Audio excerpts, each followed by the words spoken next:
my name is Rémi Boudreau, owner of Expressions Painting, and in this video I'm going to show you how to paint baseboards like a pro.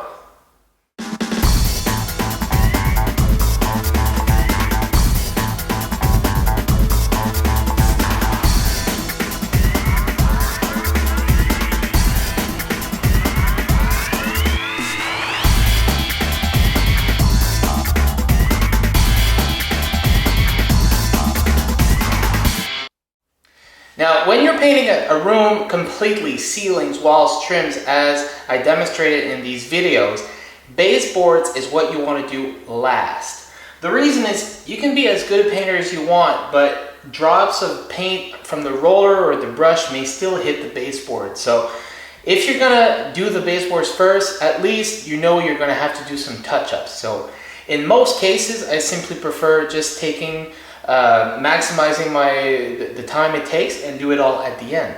That's a personal preference, everyone's different, but let me demonstrate to you how you do so when you're doing it at the end.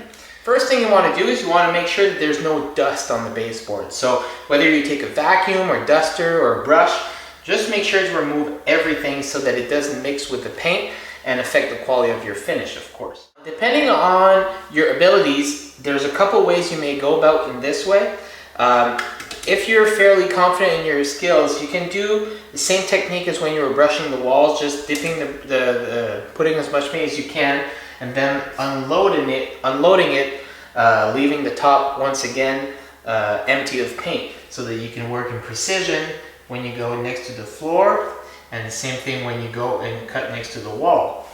Now, if this seems too technical, you can always scrape off the paint, but mostly on the top in this way. Let me show you again. You dip, you scrape off the paint, and then on the top.